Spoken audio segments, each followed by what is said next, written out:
ఏం పొందాడండి? ఆశీర్వాదము పొందడము జరిగింది. ప్రభునందు ప్రియులారా, మన విధేయత కరువును కూడా ఏం చేస్తుంది? ఆపివేస్తుంది.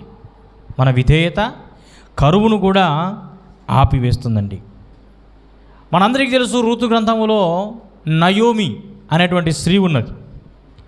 నయోమి ఉన్న ప్రాంతము ఏ ప్రాంతంలో ఉంది? ఆమె బెత్లెహేము అనేటువంటి ప్రాంతంలో ఉంది. బెత్లెహేములో కరువు రాగానే ఆమె ఎక్కడికి వెళ్ళిందండి? బెత్లెహేములో కరువు వచ్చిందని ఆమె అక్కడ ఏమాత్రము కూడా ఉండకుండా మోయాబీయుల ప్రాంతానికి వెళ్ళింది.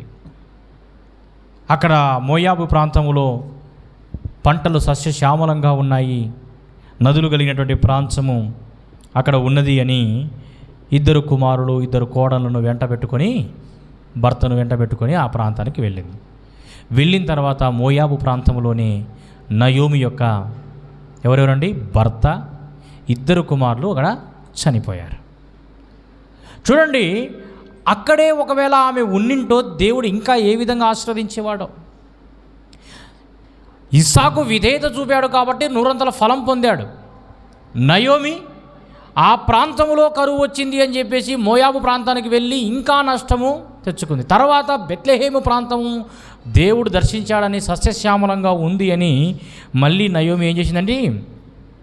బెత్లెహేము ప్రాంతానికే వచ్చింది. అక్కడ ఆహారం సమృద్ధిగా ఉందని. ఇక ఇస్సాకు విషయానికి వస్తే, నిజముగా ప్రభునందు పిల్లరా, ఆయన దీవించబడ్డాడు, 100 ఫలం పొందాడు అని మనం విన్నాం. ఆయన ఆశీర్వదించబడ్డాడు, 100 ఫలం పొందాడు, గొప్పవాడయ్యాడు, క్రమంగా అభివృద్ధి పొందుతూ వచ్చాడు. ఎంత అంటే గొర్రెల ఆస్తి, గొడ్ల ఆస్తి, దాసుల గొప్ప సమూహం అని నిన్న కూడా మనము విన్నాం. అయితే ప్రభునందు పిల్లరా, ఇతడు ఎప్పుడైతే ఆశీర్వదించబడ్డాడో, ఏంటండి, ఇతను ఎప్పుడైతే ఆశీర్వదించబడ్డాడో అప్పుడు ఇతనికి ఏమయ్యాయండి?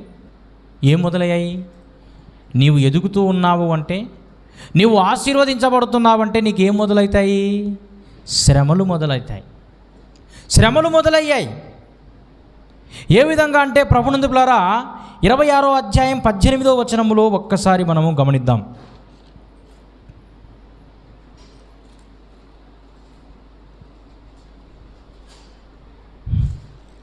15వ వచనం. అతని తండ్రి అయిన అబ్రహాము దినములలో అతని తండ్రి దాసులు త్రవ్విన బావులన్నిటినీ ఫిలిస్తీయులు మన్ను పోసి పూడ్చివేశారు. అదొకటి. అలాగని అబీమెలెకు, నీవు మాకంటే బహుబలం గలవాడు కనుక మా యొద్ద నుండి వెళ్ళిపోమని ఇస్సాకుతో చెప్పడం నిన్న మనం విన్నాం కదా. నిన్న విజ్ఞాపన కూడికకు వచ్చినప్పుడు విన్నారు కదా. అబీమెలెకు ఫిలిస్తీయులు ఆ ప్రాంతంలో ఉన్నారు, ఇస్సాకు ఉన్నాడు. ఇస్సాకు పరదేశిగా వచ్చాడు. పరదేశిగా వచ్చిన వ్యక్తే 100 ఫలం పొందాడు కాబట్టి అది చూసి తట్టుకోలేని ఆ ప్రాంత వాసులు ఇస్సాకుని ఏం చేశారంటే వెళ్ళగొట్టారు. అప్పుడు ఒక లోయ ప్రాంతంలో ఉండడం జరిగింది. అయితే ప్రభునందు ప్రియులారా, అబీమెలెకు ఇస్సాకుతో, నీవు మాకంటే బహుబలము గలవాడు కనుక మా యొద్ద నుండి వెళ్ళిపోమని ఇస్సాకుతో చెప్పినప్పుడు ఆ ప్రాంతం వదిలిపెట్టి లోయ కలిగినటువంటి ప్రాంతములో, కొండ ప్రాంతంలో ఆయన ఉండడం జరిగింది. అక్కడ బావులు తవ్వడం స్టార్ట్ చేశాడండి. ఎన్ని బావులు తవ్వాడు? 4 బావులు. అంటే తండ్రి గారు పూడ్చిపెట్టిన బావులు 2, తండ్రి గారి కాలములో బావులు పూడ్చిపెట్టడం జరిగింది. తండ్రి గారి కాలములో బావుల్ని ఎందుకు వారు ఫిలిస్తీయులు పూడ్చారు అనేది మనం ముందుకు వెళ్తే అర్థమవుతుంది. అయితే ప్రభునందు ప్రియులారా, బావుల్ని తవ్వాడు.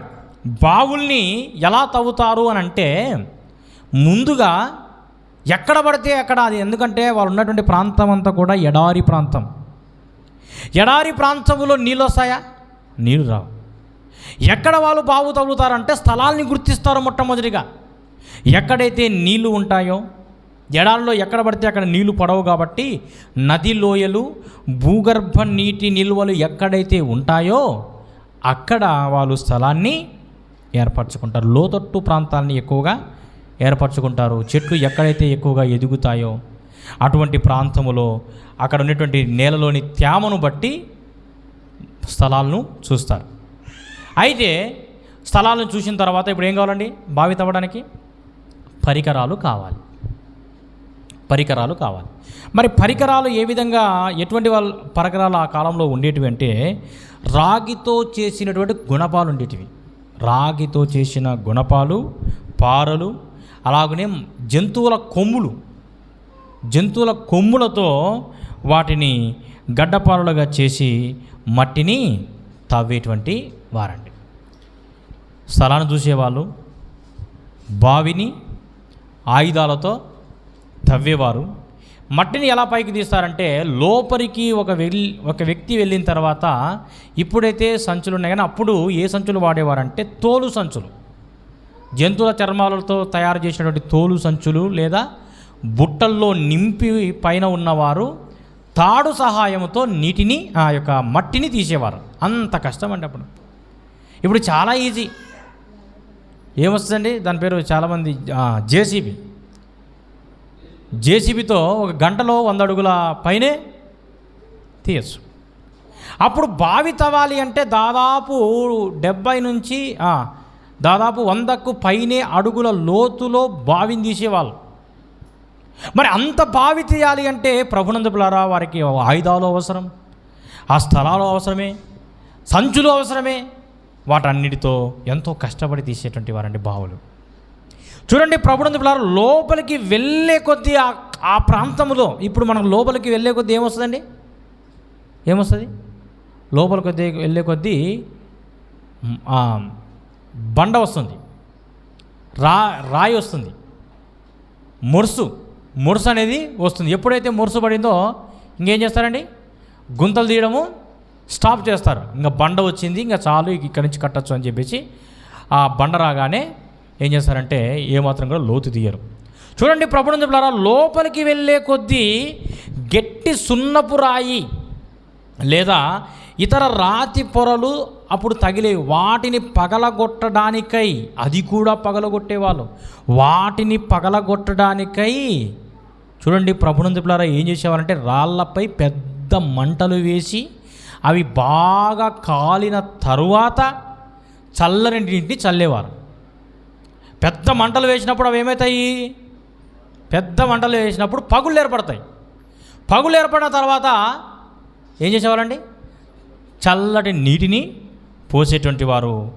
ఇంకా ఆల్రెడీ ఉష్ణోగ్రత మారుతూ ఉంది కాబట్టి, చల్లటి వాతావరణం వస్తుంది కాబట్టి అప్పుడు ఏం చేసేవారంటే బండరాళ్ళు పగలగొట్టేటువంటి వాళ్ళు. ఆ విధంగా అప్పుడు బావిలు తవ్వేటువంటి వాళ్ళు. చూడండి ప్రభునందులారా, ఇంత కష్టపడి అబ్రహాము బావులు తవ్వితే ఫిలిస్తీయులు ఏం చేశారండి? పూడ్చివేశారండి. అంటే ఎందుకు ఈ గుణపాలు, పారలు, మట్టిని పైకి తీయడము, రాతి పొరలను పగలగొట్టడం అనేది ఎందుకు చెప్తున్నానంటే, అంత కష్టపడి తీసినటువంటి బావుల్ని ఏం చేసేవారు? ఫిలిస్తీయులు పగలగొట్టడము జరిగిందండి. చూడండి ప్రభునందులారా, ఒకసారి అక్కడ మనం గమనిద్దాం ఎందుకు ఒక ఫిలిస్తీయులు బావిని పూడ్చివేశారంటే 15వ వచనం. అతని తండ్రి అయిన అబ్రహాము దినములలో 14 నుంచి అతనికి గొర్రెల ఆస్తియు గొడ్ల ఆస్తియు దాసుల గొప్ప సమూహమును కలిగినందున ఫిలిస్తీయులు అతని యందు అసూయపడి. ఎవరి యందు అసూయపడ్డారు? నిన్న విన్నాం మనం. ఇస్సాకు మీద ఉన్న అసూయతో కష్టపడి తవ్వించిన బావుల్ని ఏం చేశారండి? ఫిలిస్తీయులు పూడ్చివేయడం జరిగిందండి. మనందరికీ తెలుసు అసూయ అనేది ఆది కాలములోనే ప్రారంభమైంది. హేబేలు మీద కయ్యూనికి. ఎందుకు? హేబేలు యొక్క అర్పణను దేవుడు అంగీకరించారని ఆ హేబేలు మీద కయ్యూను అసూయపడ్డాడు. సౌలు దావీదు మీద అసూయపడ్డాడు. ఎందుకు? సౌలుని తక్కువగా పొగిడారు, ఇద్దరిని పొగిడారు. కానీ పొగిడేటువంటి విషయంలో దావీదుని ఎక్కువగా పొగిడారు. అందుకు ఎవరికి అసూయ వచ్చిందండి?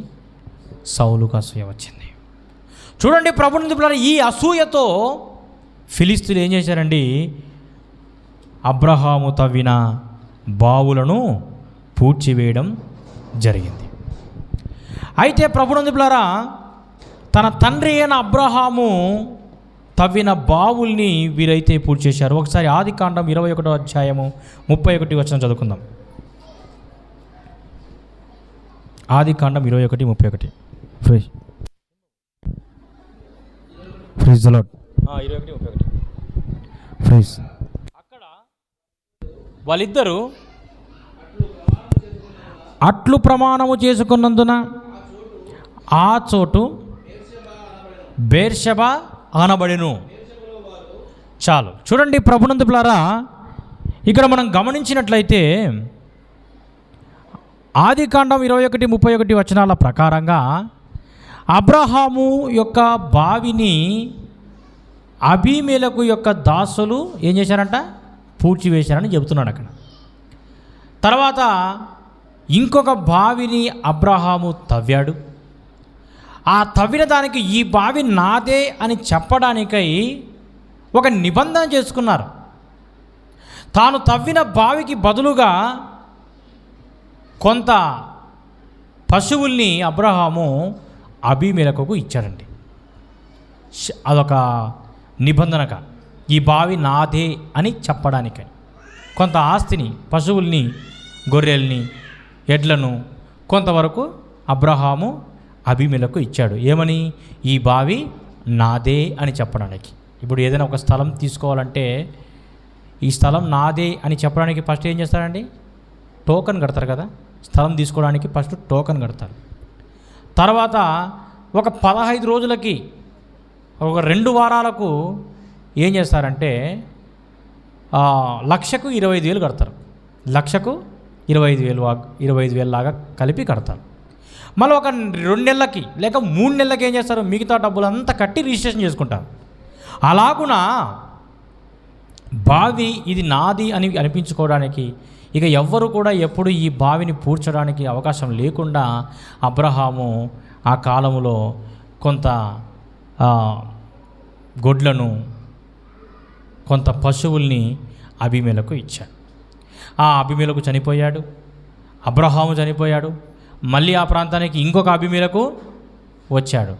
వారి కాలములో ఇస్సాకు మీద ఉన్న అసూయతో ఫిలిస్తీయులు పూడ్చివేశారండి. అంటే ఆ వ్యక్తి బ్రతికి ఉన్నప్పుడే, ఆ వ్యక్తి అంటే ఎప్పుడైతే నిబంధన చేసుకున్నారో ఆ వ్యక్తి ఉన్నంత కాలమే ఆ నిబంధన వర్తిస్తుంది. ఆ వ్యక్తి చనిపోయాడు, నిబంధన చేసిన వ్యక్తి చనిపోయాడు, చేసుకున్న వ్యక్తి ఇద్దరు లేరు. ఇంకొక రాజు వచ్చాడు ఇస్సాకు కాలంలో. అతని పేరు ఏంటంటే అబీమెలెకు. అతని పేరు కూడా అబీమెలెకే, గెరారు రాజు. చూడండి ప్రభునందు పిల్లారా, మనం గమనించినట్లయితే ఫిలిస్తీన్లు అసూయతో అబ్రహాము యొక్క బావులు పూడ్చివేశారు. అసలు ఎందుకంత అసూయ ఫిలిస్తీన్లకు, ఇజ్రాయేలీలకు? అసలు ఫిలిస్తీన్లు ఎక్కడి నుంచి వచ్చారు? ఫిలిస్తీన్లు ఎవరు? వారికి వీరికి ఏంటి సమస్య అని మనం ఒకసారి కొంచెము ముందుకు వెళ్దాం. అయితే ప్రభునందు పిల్లారా, ఇప్పుడు మనము ఎక్కడున్నాము? ఇస్సాకు కట్టిన మొదటి బావిలో మనం ఉన్నాం. ఆ మొదటి బావిలోకి మనం వెళ్ళాలంటే ఆ మొదటి బావిని ఎవరు కట్టించారు? ఆల్రెడీ ఎవరు కట్టించారండి? అబ్రహాము కట్టించాడు. అబ్రహాము కట్టించిన ఆ బావిని అబ్రహాము ఆల్రెడీ కట్టించాడు కదా, మళ్ళీ ఎందుకు ఇస్సాకు కట్టించాడు అన్న దానికి సమాధానంగా ఆ బావిని పూడ్చివేశారు అని మనం విన్నాం. అయితే ప్రభునందు పిల్లారా, ఆ బావి పూడ్చడానికి ఫిలిస్తీయులు ఎందుకు ఇజ్రాయేలీల మీద అంత పగ అంటే, ప్రభునందు పిల్లారా, ఫిలిస్తీయులు ఎక్కడి నుంచి వచ్చారో మనకు తెలియాలి. ముందు తెలుసా అండి ఎవరికైనా ఫిలిస్తీయులు ఎక్కడి నుంచి వచ్చారో? ఆదికాండం 10వ అధ్యాయం 1వ వచనం చదవండి ఒకసారి. అంటే ఫిలిస్తీయులు ఎక్కడి నుంచి, ఎప్పుడైనా ఫిలిస్తీయుల చరిత్రను చెప్పేటప్పుడు అప్పుడు వేరే విధంగా మనం తీసుకెళ్తాము. ఇప్పుడు ఫిలిస్తీయులు ఎక్కడి నుంచి వచ్చారు? ఆదికాండం 10వ అధ్యాయం 1వ వచనం.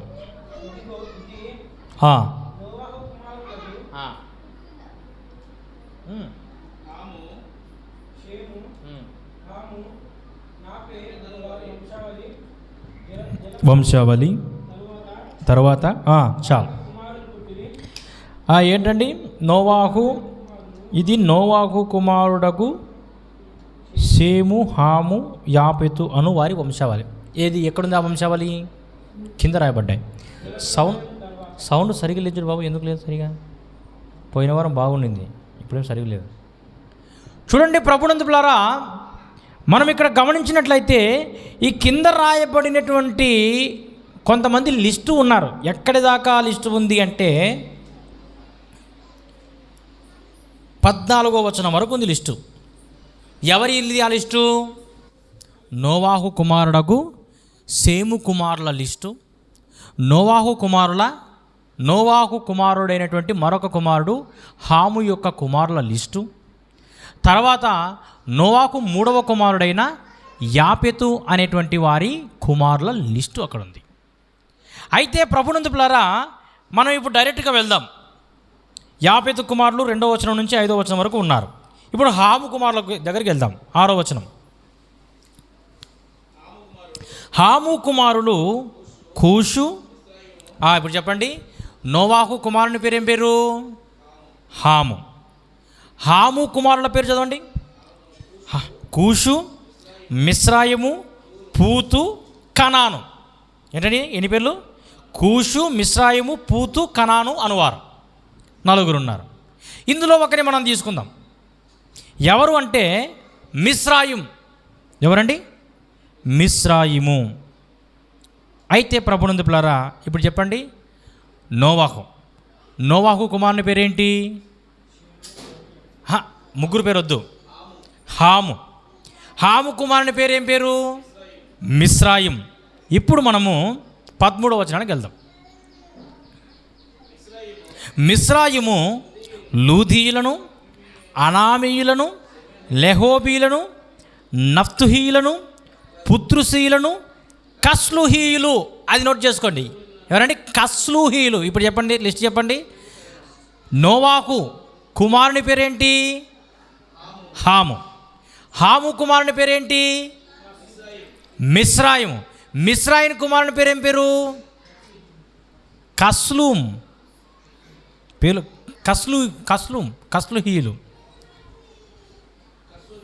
కస్లుహీయులు. అర్థమవుతుందా? నోవాహు కుమారుని పేరు హాము కుమారుని పేరు మిస్రాయిం కుమారుని పేరు కస్లుయిం. ఇప్పుడు చదవండి 14వ వచనం. ఫిలిస్తీయులు కస్లుహీయులలో నుండి వచ్చిన వారు. అర్థమైందండి? ఏమో మీరు వింటున్నారా? నాకు ఎట్లుందంటే చెవిటివాని ముందు శంఖ మూదినట్టుంది నాకే మీకు చెప్తూ ఉంటే. ఇది బైబిల్ స్టడీ అమ్మా. ఇది మీకు అంటే ఆరాధనలో బైబిల్ స్టడీ చెప్తున్నా మీకు. ఈ స్టడీ నేర్చుకోవాలంటే మీరు డబ్బులు పెట్టి నేర్చుకోవాలా? మరి ఈ ఫిలిస్తీన్లు ఎక్కడ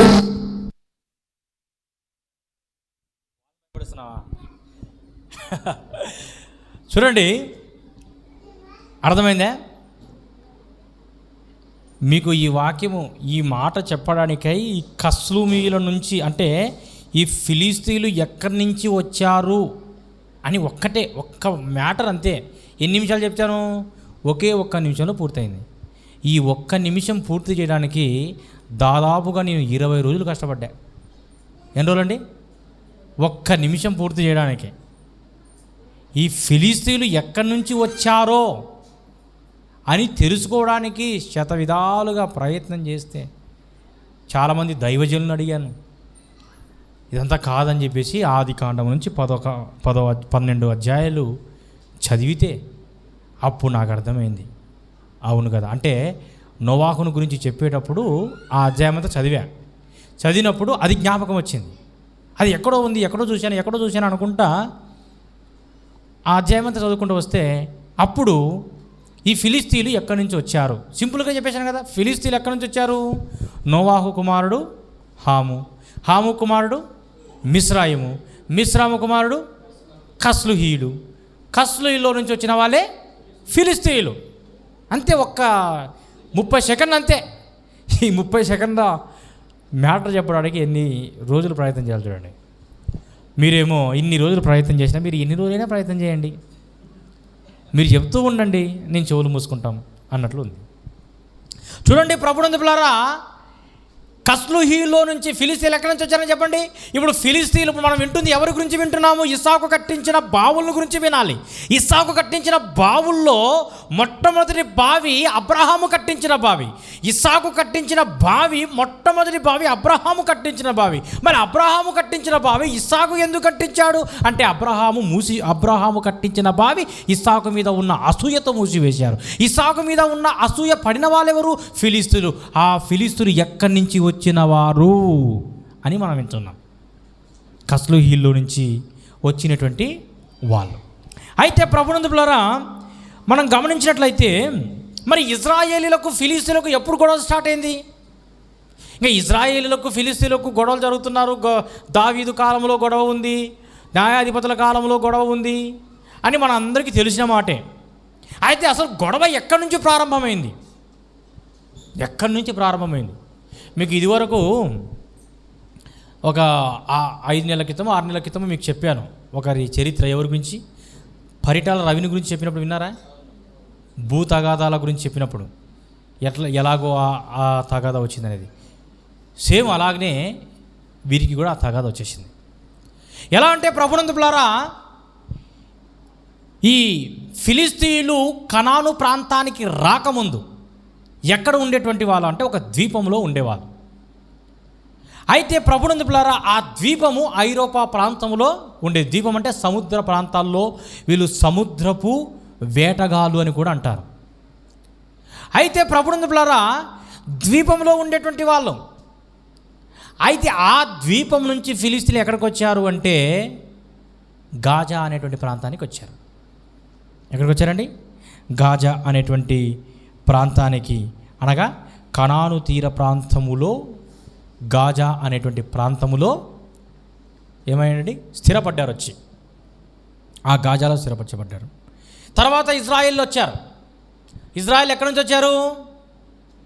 ఇజ్రాయేలీలు ఎక్కడి నుంచి వచ్చారండి? ఫిలిస్తీన్లు ఐరోపా ప్రాంతమైనటువంటి ఒక ద్వీపం నుంచి వచ్చారు. మరి ఇజ్రాయేల్ ఎక్కడి నుంచి వచ్చారు?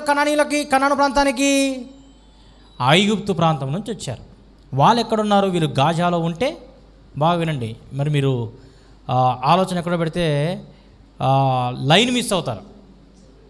మీరు మిస్ అవుతారు. ఇప్పుడు మనం ఎక్కడున్నాము? ఫిలిస్తీన్లకు ఇజ్రాయేల్కు గొడవ ఎక్కడ జరిగింది అంటే క్రీస్తు పూర్వం 1150-1100 మధ్యలో ఫిలిస్తీన్లు కనాను ప్రాంతానికి రాకముందు ఒక ప్రాంతం నుంచి కనాను ప్రాంతానికి వచ్చారు. గాజాలో ఉన్నారు. ఇజ్రాయేలీలు కనాను ప్రాంతానికి రాకముందు ఐగుప్తులో ఉన్నారు. ఐగుప్తు నుంచి కనాను ప్రాంతానికి వచ్చి కొండ ప్రాంతాల్లో నివసించేటువంటి వాళ్ళు. ఎక్కడ నివసించేవారండి? కొండ ప్రాంతాల్లో నివసించేటువంటి వారు. వీళ్ళు ఫిలిస్తీన్లు గాజాలో ఉన్నారు, వీళ్ళేమో కొండ ప్రాంతాల్లో ఉన్నారు ఇజ్రాయేలీ.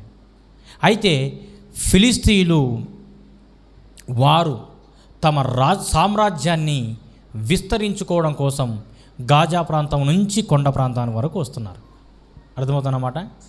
వాళ్ళు గాజా ప్రాంతంలో ఉంటే గాజా ప్రాంతం నుండి వారు విస్తరించబడ్డం నిమిత్తమే ఏ ప్రాంతానికి వస్తున్నారు?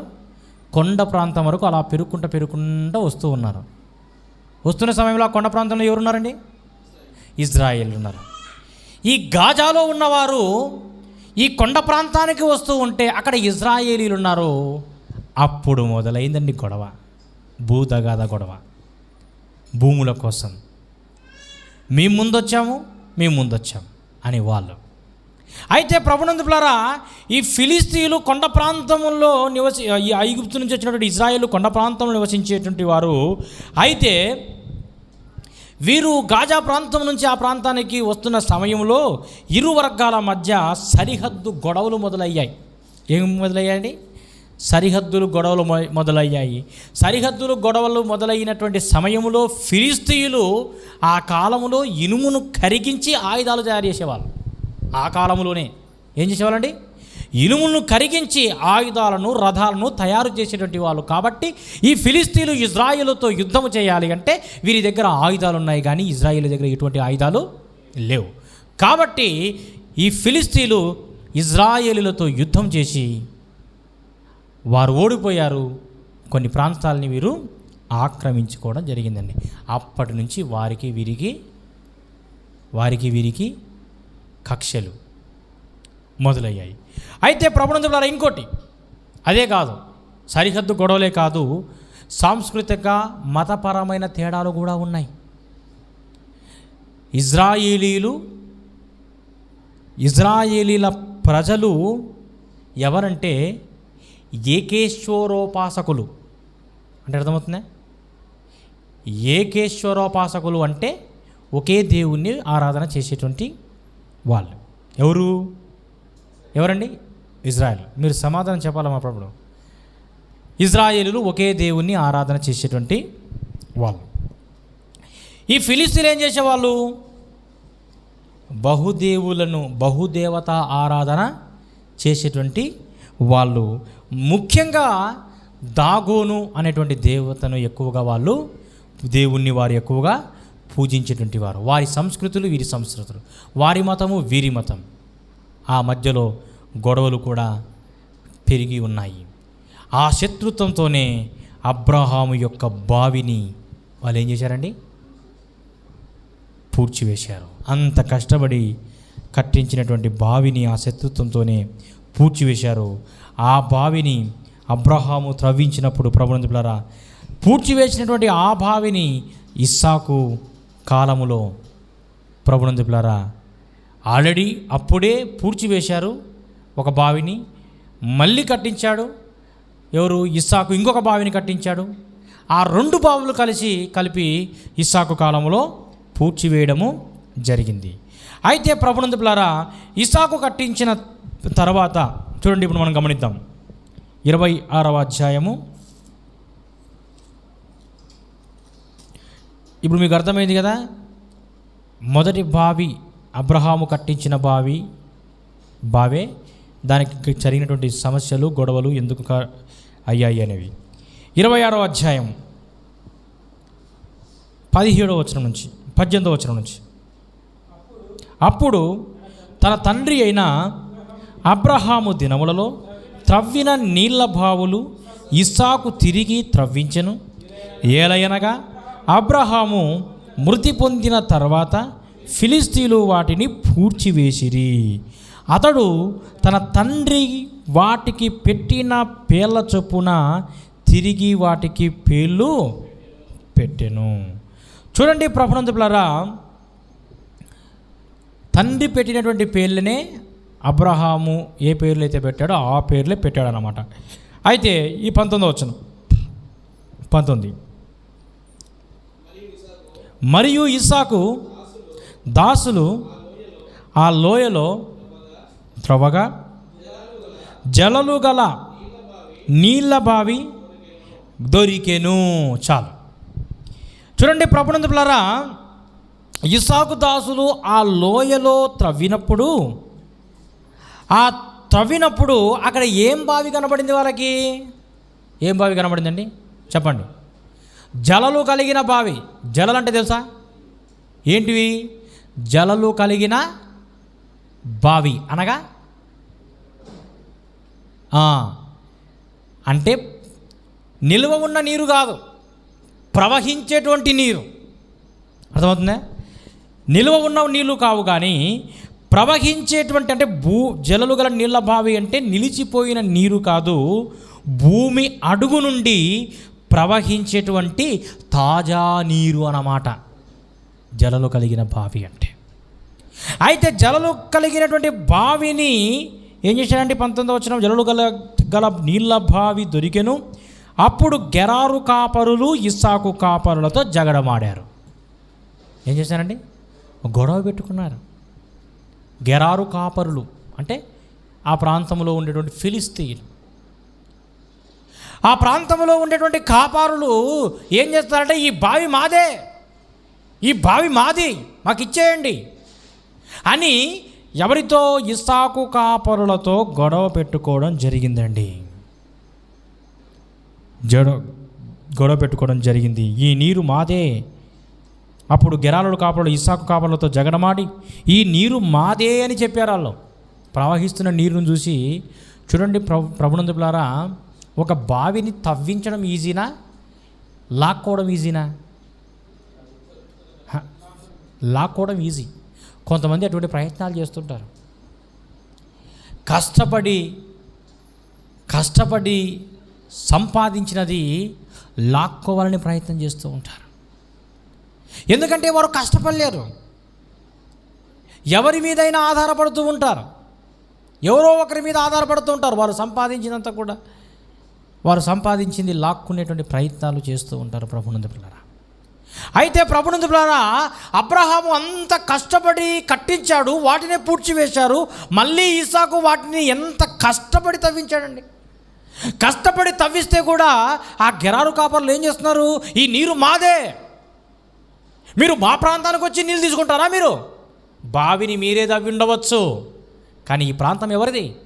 మాదే, నీరు మాదే, ఊరు మాదే. నీరు మాదే, ఊరు మాదే. అది వరకు ఏమో పట్టించుకోలేదు. ఎప్పుడైతే బావులను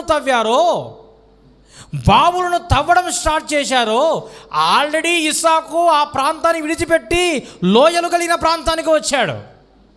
ఎందుకు? వారి మీద అసూయ పడ్డారు కాబట్టి, బావుల్ని పూడ్చివేశారు కాబట్టి, ఇంకా ఇస్సాకు అభివృద్ధి అవుతున్నాడు కాబట్టి, ఆ అభివృద్ధిని చూసి తట్టుకోలేక, వీడేంది మొన్న వచ్చాడు, వేరే ప్రాంతం నుంచి ఈ ప్రాంతానికి వచ్చాడు, వీడు ఎదగడం ఏంటి, మాకంటే గొప్పవాడు అవుతాడేమో. అదే కదండి అబీమెలెకు అనింది. చదవండి అన్నమాట 16వ వచనంలో. అబీమెలెకు, నీవు మాకంటే బహుబలము గలవాడవు. ఆ కాలంలో గొప్పవాళ్ళు, బలము కలిగినటువంటి వాళ్ళు ఎవరు అంటే బావులు తవ్విన వాళ్ళనే గొప్పవాళ్ళనిగా భావిస్తారు. బావులను తవ్విన వాళ్ళనే, ఎక్కువగా ఆస్తి ఉన్నటువంటి వారిని. నీవు మాకంటే బలము గలవాడవు, బహు బలము గలవాడు. ఎవరికంటే? సామాన్యుడు కాదు కదా అబీమెలెకు ఒక రాజే అంటున్నాడు, నీవు మాకంటే బహుబలము గలవాడవు కనుక నీవు ఎదుగుతూ ఉన్నావు. నువ్వు ఎదుగుతుంటే మేము జీర్ణించుకోలేకపోతున్నామన్న విధముగా నువ్వు అభివృద్ధి అవుతున్నావు, మేము మా ప్రజలు పోతున్నాము. నీవు మా ప్రాంతం నుంచి వెళ్ళిపోమ్మని ఇస్సాకుతో చెప్పాడు. ఇస్సాకు అక్కడి నుండి వెళ్ళి గెరారు లోయలో గుడారం వేసుకొని అక్కడ నివసించాడు. బావులు తవ్వేంత వరకు ఏం పట్టించుకోలేదు ఇస్సాకుని. ఎప్పుడైతే బావిని తవ్వాడో ఆ బావిలో ప్రవహించేటువంటి నీరు పారుతూ ఉన్నాయి. ప్రవహించే నీరు పారుతూ ఉన్నప్పుడు వీరికి ఆశ కలిగింది, ఈ నీరు మాదే అని చెప్పినప్పుడు ప్రభునందు పిల్లారా, కాపరులు ఇస్సాకు కాపరులతో జగడమాడి ఈ నీరు మాదే అని చెప్పారు కనుక వారు తనతో కలహించినందున అతడు ఆ బావికి ఏం చేశాడండి? వారు అతనితో కలహించినందున ఏం చేశారండి? అతడు ఆ బావికి ఏం పేరు పెట్టాడండి? ఏషెకు అని పేరు పెట్టాడు. కలహించినందున. ఏషెకు అనగా అర్థం ఏంటండి? కలహము. కలహం అంటే ఏమిటి?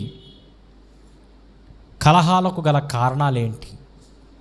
ఈ కలహము వలన వచ్చేటువంటి దుష్ఫలితాలు ఏంటి? కలహాన్ని నీ జీవితం బయట ఉంచటం, కలహము పడ్డ నీవు చివరి పశ్చాత్తాపము, ప్రార్థన అనేవి 5 పాయింట్లు ఉంటాయి. ఇస్సాకు మొదటి బావిని త్రవ్వించాడు. ఆ బావికి అర్థము ఏషెకు అనగా కలహము. ఈ కలహము, ఇందులో 5 పాయింట్లు. కలహం అంటే ఏమిటి? కలహాలకు గల కారణాలేంటి? కలహం వచ్చేటువంటి దుష్ఫలితాలేంటి? కలహము నీ జీవితం బయటే ఉంచాలి. చివరిగా పశ్చాత్తాపము, ప్రార్థన. ఈ 5 పాయింట్లు మనం వచ్చే వారంలో విందాము. దేవుడు తన మాటలు దీవించి ఆశీర్వదించునుగాక. ఆమెన్. మంచిది ప్రభునందు బిడ్డలారా, విన్న వాక్యాన్ని మనం అందరము కూడా జ్ఞాపకం చేసుకుందాము. అబ్రహాము